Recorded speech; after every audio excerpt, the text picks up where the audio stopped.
नमस्कार दोस्तों, स्वागत है आपका अपने YouTube चैनल मैथ्स स्टडी पर। अगर आप चैनल पर पहली बार है तो चैनल को सब्सक्राइब करें और बेल आइकन को जरूर दबाएं ताकि आप सबसे पहले हमारे वीडियो देख पाए। आज शुरू करने जा रहे हैं जो पहला अपना मॉडल पेपर था उसका 5वां पार्ट। 4 पार्ट हमारे पीछे कंप्लीट हो गए, आज हम 5वां पार्ट शुरू करने जा रहे हैं। तो फटाफट से वीडियो को लाइक कर दीजिए, अपने दोस्तों के साथ शेयर कर दीजिए और पेन कॉपी लेके तैयार हो जाइए। और नेक्स्ट प्रश्न जो अपना है वो रहा आपकी स्क्रीन पर। क्या कह रहा है देखो, प्रश्न को पढ़ेंगे कि 2 sin 45 डिग्री cos 45 डिग्री का मान ज्ञात कीजिए। 15 नंबर प्रश्न है। कैसे उत्तर देंगे इसका? प्रश्न नंबर 15 हल। किसका मान पूछा है देखो, 2 sin 45 डिग्री और cos 45 डिग्री का मान पूछा है। तो जितनी भी अपनी जो संक्रियाएं हैं त्रिकोणमिति की, उन संक्रियाओं के सभी के मान याद होने चाहिए। आसान सा प्रश्न है, क्या कर देंगे देखो, 2 sin 45 डिग्री का मान कितना होता है 1/√2 गुणा cos 45 का मान कितना होता है 1/√2। 2 को 1 से गुणा करेंगे 2 को फिर 1 से गुणा करेंगे 2, यानी ऊपर आ गया 2।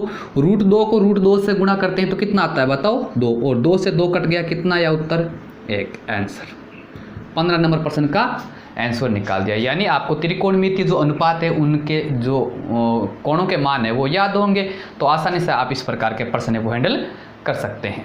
ठीक है, चलो अगर आपको याद नहीं है तो भी आप बता देना कमेंट बॉक्स में, मैं इसकी जो टेबल है वो आपको याद करने का जो फॉर्मेट है वो मैं आपको बता दूंगा, तो आप याद कर सकते हैं आसानी से।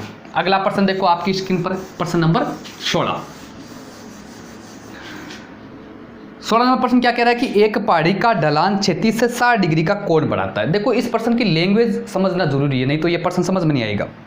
यदि शिखर तक पहुंचने पर 500 मीटर चलना पड़ता है तो पहाड़ी की ऊंचाई ज्ञात कीजिए। देखो क्या कह रहा है प्रश्न कि कोई पहाड़ी है, मान लो हमने एक पहाड़ी मान ली, ठीक है, ये कोई पहाड़ी है PQ मान लो, और इसकी ढलान है, ये ढलान है, और ये क्षैतिज का मतलब क्या होता है, दाएं से बाएं जो सीधी रेखा होती है उसको क्षैतिज बोला जाता है। तो दाएं से बाएं इसकी क्षैतिज से ये क्षैतिज हो गया, इस क्षैतिज से उसका शिखर का उन्नयन कोण, शिखर का है P, और P से ये जो कोण है वो कितना डिग्री का दे रखा है आपको 60 डिग्री का दे रखा है। ठीक है, और ये कह रहा है कि इस पहाड़ी पर चढ़ने के लिए 500 मीटर दूरी तय करनी पड़ती है। कितने मीटर? 500। तो पहाड़ी पर तो सीधा तो चढ़ा नहीं जाता है, तो हम क्या करते हैं ढलान से चढ़ेंगे तो 500 मीटर चलेंगे। तो PQ मान लो पहाड़ी है और यहाँ पर मैं कोई बिंदु R मान लेता हूँ। इस R से P तक जाने में कितनी दूरी तय करनी पड़ती है बताओ? 500 मीटर दूरी तय करनी पड़ती है। ये कौन 60 डिग्री का दे रखा है। पहाड़ी की जो हाइट है ऊंचाई वो बतानी, यानी आपको PQ बताना है, ये इसकी हाइट कितनी है। एकदम से आसान प्रश्न है, क्या करेंगे देखो, मैं मान लेता हूँ कि इस पहाड़ी की जो हाइट है वो कितनी है H है, ऊंचाई कितनी है H है। तो इस प्रश्न को कैसे करेंगे? प्रश्न नंबर 16 उत्तर, सॉरी प्रश्न आपको लिखना नहीं है, सीधा करेंगे हल। सबसे पहले माना पहाड़ी की ऊंचाई बराबर H मीटर है, H मीटर है। मीटर क्यों मानी है? क्योंकि ये जो दूरी है वो भी मीटर में दे रखी है, तो आपको मीटर में मारना, ये नहीं कि आप सेंटीमीटर में मान लोगे इसको, ये नहीं करना, आपको मीटर में मान लिया। अब ये क्या कह रहा है कि इसकी ऊंचाई कितनी है, ढलान आप लिख दो, ये तो हमने माना है। दिया क्या है बताओ? PR कितना दे रखा है बताओ प्रश्न में? 500 मीटर दे रखा है। थीटा बराबर कितना दे रखा है, कोण है वो कितना डिग्री का दे रखा है बताओ? 60 डिग्री का दे रखा है। एकदम से आसान प्रश्न है। अब बात यहाँ आके रुक जाती है कि सर संक्रिया कौन सी लगाए, यहाँ पर साइन थीटा लगाएं कि कोस थीटा लगाएं, कौन सी संक्रिया लगाएं, कौन सा त्रिकोणमितीय अनुपात लगेगा? तो इसके लिए सीधा सा तरीका है कि आप अपने प्रश्न के अंदर जो ट्रायंगल बनता है, त्रिभुज बनता है, उस त्रिभुज को देखेंगे। देखो ये आपका मुख्य कोण है और ये आपका कौन सा कोण है? समकोण है। तो समकोण के सामने की भुजा वो तो हमेशा कर्ण होती है, और मुख्य जो कोण होता है उसके सामने की भुजा क्या होती है? लंब होती है। समझ में आ गई बात आपको? उसके बाद में आप क्या देखेंगे कि एक कोई सी तो भुजा आपको तीनों में दे रखी होगी। इस प्रकार के जो प्रश्न होते हैं उसमें हमेशा ध्यान रखो कि एक भुजा तो आपको कोई सी चाहिए, चाहे वो कर्ण दे दे, चाहे वो आपको लंब दे दे, चाहे आपको आधार दे दे, और दूसरी भुजा है उसकी लंबाई हमें ज्ञात करनी होती है। तो हमें क्या दे रखा है? कर्ण तो दे रखा है और लंब पूछा है। त्रिभुज को देख के बताएंगे कि कर्ण हमें दे रखा है और लंब हमें पूछा है, तो हमें कौन सा अनुपात लगाना है? वो अनुपात लगाना है जिसके सूत्र में लंब और कर्ण आता है, लंब और कर्ण आता है। तो सारे अपने कितने अनुपात है? 6 अनुपात है, साइन, कोस, टेन, सेक, कोसेक और कोट। ठीक है, अब देखो इन 6 में से वो कौन सा अनुपात है जिसके सूत्र में लंब और कर्ण आता है, क्योंकि मुझे तो कर्ण तो दे रखा है, लंब ज्ञात करना है ना। ठीक है, समझ में आ रही बात आपको? तो कहने का मतलब अगर तुम साइन थीटा का फॉर्मूला याद करते हो तो साइन थीटा का फॉर्मूला क्या होता है? लंब बटा कर्ण। क्या दे रखा है? लंब और कर्ण। तुम्हें लंब तो ज्ञात करना, कर्ण दे रखा है, तो आप क्या लगाएंगे? Sine theta. अगर मान लो आपको आधार और लंब दे रखा है, आधार दे रखा है लंब ज्ञात करना, या लंब दे रखा है आधार ज्ञात करना है, तो कौन सा अनुपात लगाएंगे?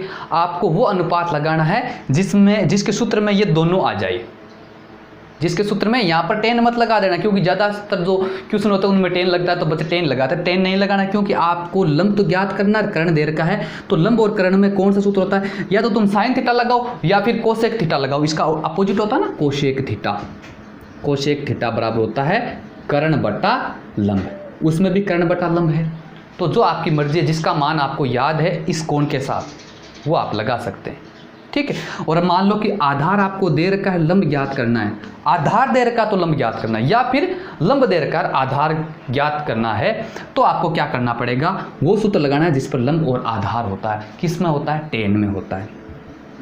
टेन, टेन थीटा बराबर क्या होता है? लंब बटा आधार।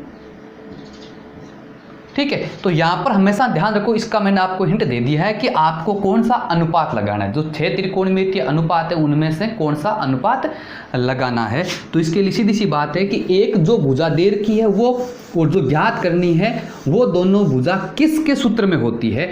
तो अपने को कर्ण दे रखा है, लंब ज्ञात करना है, तो कर्ण और लंब किसके सूत्र में होता है? साइन के। तो तुम क्या लिखोगे? चूंकि साइन थीटा बराबर लंब बटा कर्ण। ठीक है, अब आप क्या करेंगे? देखो, साइन थीटा बराबर लंब क्या अपना पी क्यू बटा कर्ण क्या अपना पी आर। अब मान रख दो साइन थीटा, थीटा की वैल्यू कितनी है? 60, तो साइन 60 डिग्री बराबर पी क्यू। पी क्यू तो कितनी है? एच, एच बटा पी आर कितनी है? 500। मान रख दिया, समझ में आई क्या बात आपको? अब इसको हल कर लेंगे। साइन 60 का मान कितना होता है? √3/2 बराबर h बटा 500। ये हमें एक समीकरण प्राप्त होगी। अब इसमें हम क्या करेंगे? वज्र गुणा करके इस h का मान ज्ञात करना है, क्योंकि h क्या माना था? पहाड़ी की ऊंचाई, वो ये हमें ज्ञात करनी है। तो आसान एकदम से क्या करेंगे? देखो, इसको वज्र गुणा कर लेंगे, h को 2 से गुणा करेंगे तो 2h बराबर 500 को √3 से गुणा तो क्या हो जाएगा? 500 √3। समझे बात को? अब यहाँ से आप h का मान निकाल लेंगे तो h बराबर क्या हो जाएगा? ये जो 2h के गुणा में है वो कहाँ चला जाएगा? उधर वाली जो वैल्यू है 500 √3 उसके बट्टे में आ जाएगा। कहने का मतलब h बराबर क्या आ जाएगा? 500 में 2 का भाग लगा देंगे। 2 का भाग लगाने का मतलब आधा कर देना। 500 का आधा कितना होता है बताओ? 250 और √3, यानी h की वैल्यू कितनी आई? 250 √3। किस में है? इसकी इकाई क्या है बताओ? मीटर, यानी h बराबर आ गया 250 √3 मीटर। और ये आपका उत्तर है। तो क्या लिख देंगे? अतः पहाड़ी की ऊंचाई, पहाड़ी की ऊंचाई बराबर कितनी है बताओ? 250 √3 मीटर। ये आपका आंसर हो गया। समझ में आ गया क्या प्रश्न आपको? किस प्रकार हैंडल करना है, किस प्रकार चित्र बनाना है और कौन सी संक्रिया लगानी है, यानी कौन सा अनुपात लगाना है, उसके हिसाब से आपको प्रश्न को हैंडल करना है। तो यह आपका 16वां प्रश्न भी कंप्लीट हो गया। स्क्रीनशॉट लेना चाहते हो तो स्क्रीनशॉट ले लेंगे और आगे वाला प्रश्न पर हम चर्चा करते हैं। ठीक है, चलो अपनी जो तैयारी है उसको जारी रखेंगे। जो भी प्रॉब्लम आती है आप कमेंट बॉक्स में पूछ सकते हैं। पढ़ाई से रिलेटेड प्रश्न नंबर 17 है, वो आपकी स्क्रीन पर पढ़ो क्या कह रहा है।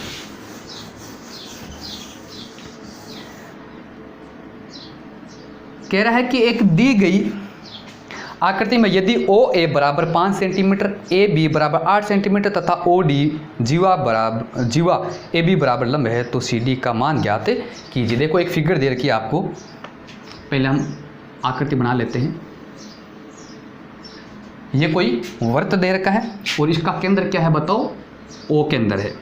इसमें यहाँ पर एक ए बी जीवा भी है, ए बी, ठीक है।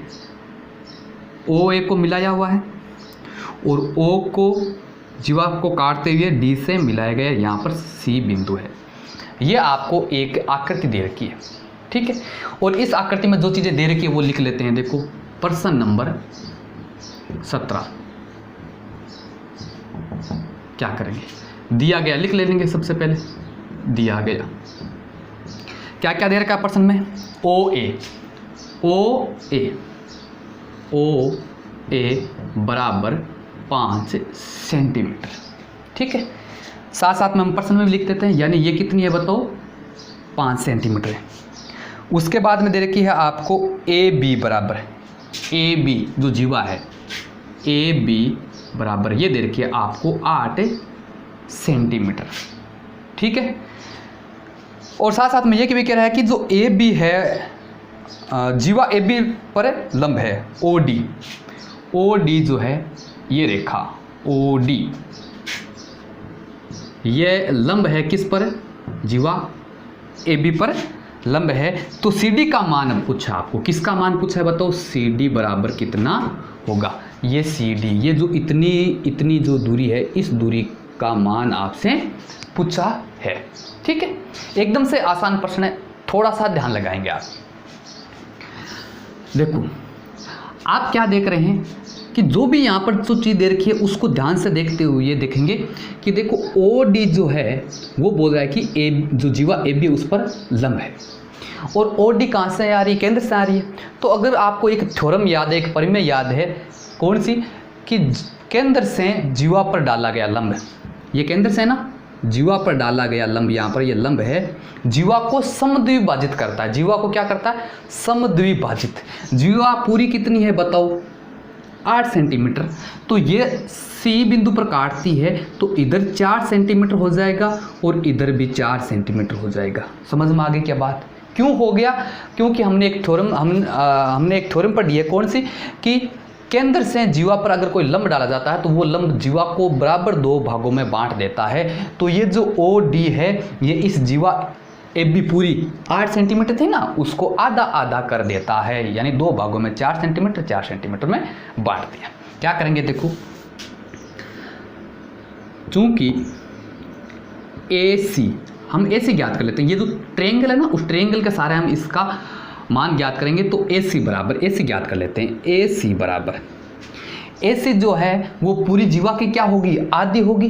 क्यों होगी इसका कारण बता देते हैं, आधी होगी किसकी, आधी का मतलब 1/2, किसकी बताओ, ए बी पूरी की, ए बी की।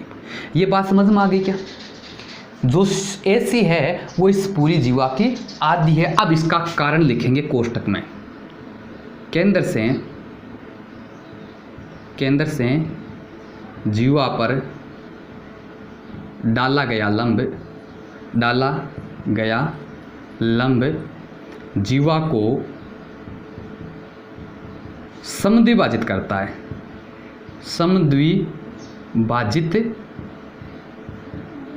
है, यह हमने इसका कारण लिख दिया। ये स्टेप जो लिखा है इसका हमने कारण लिख दिया कि अगर केंद्र से हम जीवा पर लंब डालेंगे तो वो जीवा को 2 भागों में बांट देता है।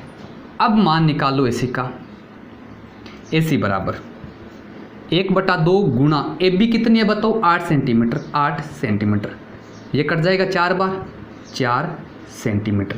एसी कितनी आ गई, 4 सेंटीमीटर, मैंने यहाँ पर लिख दी 4 सेंटीमीटर। समझ में आ गई बात आपको। अब देखो ये एसी 4 सेंटीमीटर होगी, ये कितनी है बताओ, 5 सेंटीमीटर। अब एक बात बताएंगे, ये ओ डी कितनी है, ओ डी पूरी कितनी है, तो थोड़ा सा दिमाग लगाएंगे।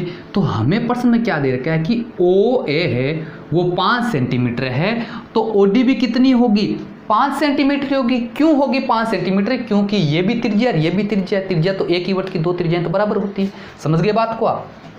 अब आप क्या लिखेंगे, देखो त्रिभुज OCA में ये जो त्रिभुज है समकोण त्रिभुज हो गया ना, क्योंकि यहाँ पर लंब है, तो इस लंब से हम क्या ज्ञात करेंगे? OC ज्ञात करेंगे। ठीक है, तो क्या करेंगे? त्रिभुज OCA में पाइथागोरस प्रमेय से, कौन सी प्रमेय से? पाइथागोरस प्रमेय से। पाइथागोरस प्रमेय क्या होती है? कर्ण का स्क्वायर बराबर आधार का स्क्वायर प्लस लंब का स्क्वायर। तो कर्ण OA का स्क्वायर, OA का स्क्वायर बराबर आधार AC का स्क्वायर प्लस लंब OC का स्क्वायर, OC का स्क्वायर। OA कितनी है बताओ? 5, तो 5 लगा देंगे, 5 का स्क्वायर बराबर AC कितनी है? अभी हमने निकाली थी 4 सेंटीमीटर, तो 4 का स्क्वायर प्लस OC तो हमें पता नहीं है, OC तो हमें ज्ञात करनी है, तो OC का स्क्वायर। हल कर लो। ये 4 सेंटीमीटर इधर क्या किसकी हो जाएगी? माइनस की हो जाएगी ना। 5 का स्क्वायर 25 और ये 4 का स्क्वायर इधर आके किसका हो जाएगा? माइनस का, बराबर क्या हो जाएगा? OC square. ये बात समझ में आ गई? पक्षांतरण कर दिया मैंने। 25 में से 16 जाएंगे, कितने बचाएंगे बताओ? 9 बराबर इधर क्या है? OC का स्क्वायर। यानी OC का स्क्वायर कितना आ गया? 9। तो यहाँ से क्या निकल के आएगा बताओ? OC बराबर, ये स्क्वायर उधर ले जाऊंगा तो 9 का क्या हो जाएगा? रूट हो जाएगा। एक तरफ से स्क्वायर हटाए तो दूसरी तरफ क्या लग जाएगा? समीकरण में रूट लग जाएगा। हल कर लेंगे, क्या होगा देखो। OC बराबर 9 का रूट कितना होता है? 3 सेंटीमीटर। यानी OC कितनी आ गई अपनी? 3 सेंटीमीटर। समझ में आया क्या? ये प्रश्न समझ में आया क्या आपको? यहाँ तक OC मैंने ज्ञात कर ली है, जबकि प्रश्न में तो क्या पूछा है मुझे? CD पूछा है। अब देखो यहाँ से आगे, अब OD बराबर कितनी? 5 सेंटीमीटर। सर कहाँ से लिख दी? देखो अभी बताया मैंने आपको कि OA है वो 5 सेंटीमीटर है, तो OD भी कितनी होगी? 5 सेंटीमीटर होगी, क्योंकि ये क्या है? त्रिज्या। कोष्टक में लिख दो त्रिज्या, और त्रिज्या अपने को कितनी दे रखी है? 5 सेंटीमीटर दे रखी है। तो OD है वो पूरी O से लेकर D तक वो कितनी है? 5 सेंटीमीटर। अब बताओ मैं OD जो है इसको क्या लिख सकता हूँ? इसी चीज़ को मैं ये लिख दूँ OD की जगह OC प्लस CD बराबर 5 सेंटीमीटर। समझ में आया क्या? ये जो पूरी रेखा थी OD, इसको मैंने 2 भागों में लिख लिया। कहाँ से कहाँ तक? O से लेके C तक प्लस C से D तक। समझ गए बात? अब देखो OC का तो मान अभी हमने ज्ञात किया, कितना आया देखो? 3। तो इसकी जगह लिख देता हूँ 3 प्लस CD बराबर 5 सेंटीमीटर। अब ये 3 उधर जाके माइनस का हो जाएगा, तो CD बराबर 5 माइनस 3। ये 3 उधर जाके माइनस का, तो कितना आया? 5 में से 3 जाएगा 2 सेंटीमीटर। CD का मान कितना आया बताओ? 2 सेंटीमीटर। समझ में आ गई क्या बात आपको? तो यही तो हमें ज्ञात करना था CD। यही अपना क्या है? उत्तर है भाई। समझ में आ गया क्या प्रश्न? थोड़ा सा ध्यान लगाएंगे। थ्योरम आपको याद होनी चाहिए, बगैर थ्योरम याद किए आप इस प्रश्न को हल नहीं कर सकते। अब देखो इस प्रश्न ने नया क्या, हमने प्रश्न तो हल कर लिया, इस प्रश्न से नया क्या सीखने को मिला? एक तो ये मिला कि एग्जाम के अंदर ये जो थ्योरम है, केंद्र से जीवा पर डाला गया लंब जीवा को समद्विभाजित करता है, इस थ्योरम को आपको अच्छी तरीके से क्लियर कर लेना। ये आपको सिद्ध करनी आनी चाहिए, ये आपके सिलेबस में है, वेरी वेरी इंपॉर्टेंट है। और इस प्रकार के जो प्रश्न बनते हैं, इस थ्योरम से संबंधित जो प्रश्न बनते हैं, वो आपके एग्जाम में आ सकते हैं। ये आप ध्यान रखेंगे। आप इसका स्क्रीनशॉट ले लीजिए या फिर नोट डाउन कर लीजिए, और आगे वाला प्रश्न हम हल करते हैं। ठीक है, चलो। अगर प्रश्न आपको समझ में आया है तो वीडियो को लाइक ज़रूर करें, और नेक्स्ट जो प्रश्न है वो आप अपनी स्क्रीन से रीड कर सकते हैं। प्रश्न को समझो क्या कह रहा है। रचना वाला जो चैप्टर है उसी से प्रश्न है ये।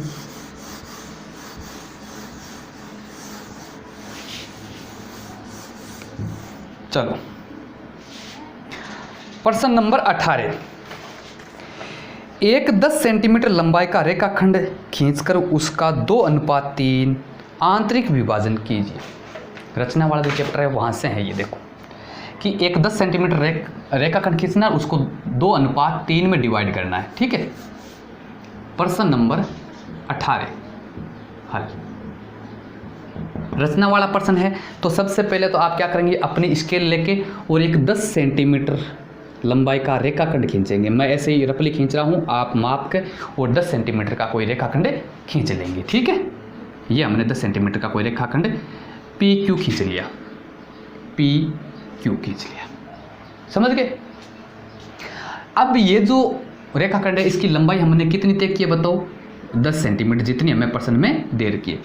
अब इस 10 सेंटीमीटर को 2:3 में डिवाइड करना है। मतलब क्या हो गया कि अगर हम इसके बराबर 10 टुकड़े करें तो 2 टुकड़े तो इधर रहने चाहिए और 3 टुकड़े उधर रहने चाहिए।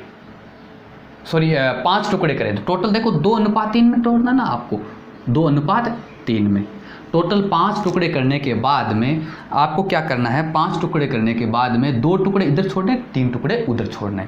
तो क्या करेंगे, देखो ऐसा प्रश्न करने के लिए ये जो बिंदु है उससे आपको ऊपर की तरफ या नीचे की तरफ एक न्यून कोण के साथ में कोई किरण खींचनी, यानी यहाँ पर एक न्यून कोण की रचना करनी। न्यून कोण का मतलब 90 डिग्री से कम का कोण बनाना है। यहाँ पर जो रेखाखंड है उसके साथ एक न्यून कोण की रचना करनी है, जिसकी एक भुजा तो अपनी रेखाखंड हो जाएगी और एक आप किरण खींच देंगे। उसके बाद में आपको क्या करना है, कितने अनुपात में तोड़ना है बताओ, 2:3 में। तो इन दोनों अनुपातों को जोड़ लेंगे, कितना आएंगे बताओ, 5 आ रहा है। जितने अनुपातों में तोड़ना, मान लो कि अगर आपको 7:5 में तोड़ना हो जाए तो 7 5 कितने हो गए, 12 जोड़ लो, समझ में आ रही की बात। तो जितने अनुपात है अपने उन अनुपातों को जोड़ लेंगे आप, कितना आया 5, और जितना आता है उतने ही आपको इस बिंदु से बराबर लंबाई के चाप खींचने। एक अपना जो सूटेबल हिसाब से एक अपना चाप खोल लेंगे और यहाँ से आपको क्या करना है, चाप लगाने। कितने चाप लगाने, अनुपातों के योग के बराबर। अनुपातों का योग कितना है, 5, तो 5 चाप लगाने, 1 2 3 4 5। मैंने रफली खींचे, आपको क्या करना है, अपना जो प्रकार है उसको एकदम से एग्जिट खोल के उसके बाद में बराबर, उसके बाद में प्रकार को हिलाना नहीं है। ये सारे जो चाप है वो अपने बराबर होने चाहिए। नाम दे देते हैं P1 P2 P3 P4 P5। जितने अनुपातों का योग आता है उतने ही चाप लगाने। हमारे अनुपातों का योग कितना आया, 5 आया, तो हमने 5 चाप लगा लिए। अगर 6 आता है तो 6 चाप लगा देते। समझ गए बात। चलो, इतना करना के बाद में आपको क्या करना है कि जो लास्ट चाप है उसको आपको रेखाखंड के लास्ट बिंदु से मिला देना है। स्केल की सहायता से मिलाना है, मैं ऐसे ही रफली मिला रहा हूं, आपको स्केल की सहायता से इन दोनों को मिला लेना है। अब ये चाप आगे भी जा सकते हैं क्योंकि जितनी आप दूरी लोगे उसके हिसाब से तय होती है। ठीक है, इतना करने के बाद में अब आपको क्या करना है कि अपने कितने चाप लगाए, 5 चाप लगाए। कितने, कौन से अनुपात में बांटना है बताओ, 2:3 में।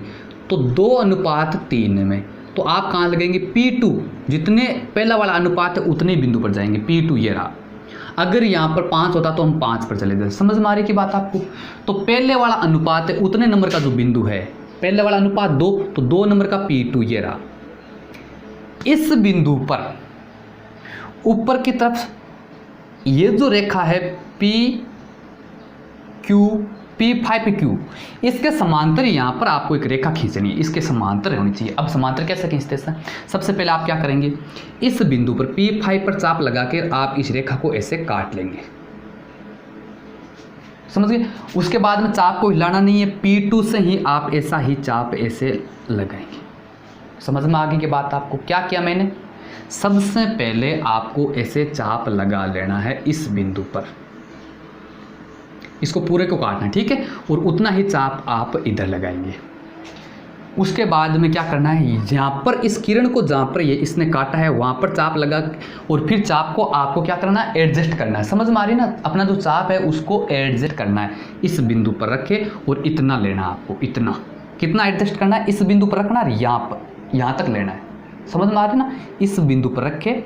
देखो फिर से समझा देता हूँ मैं आपको। ये चाप ऐसे पूरा काटा, उतना ही चाप P2 से काटना है यहाँ पर। फिर आपको क्या करना है, इस किरण पर जहाँ पर इस चाप ने काटा इस किरण को, वहाँ से वापस चाप की नोक रखेंगे, पेंसिल की सहायता से इतना माप लेंगे कि ये कितना है, यहाँ से ये माप लेंगे कितना है। उसके बाद में अपना जो प्रकार है उसको हिलाना नहीं है, सॉरी ये पूरा काट लेना भाई, और उसके बाद में आप इसको यहाँ से काट देंगे। समझ में आई क्या बात? फिर से समझाने की कोशिश करूँगा। देखो आपको क्या करना है, यहाँ पर रखेंगे आप चाप और पूरा ऐसे चाप काट देंगे, यहाँ पर रखेंगे पूरा चाप ऐसे काट देंगे।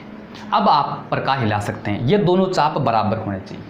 उसके बाद में यहाँ पर रेखाखंड से वापस ये चाप एडजस्ट करेंगे। कौन सा चाप? ये इस रेखा पर काटा वो और इस रेखा के बीच का ये जो चाप है ये एडजस्ट करके उसके बाद प्रकार को हिलाना नहीं है और इस बिंदु पर रखकर इस चाप को काट देना है।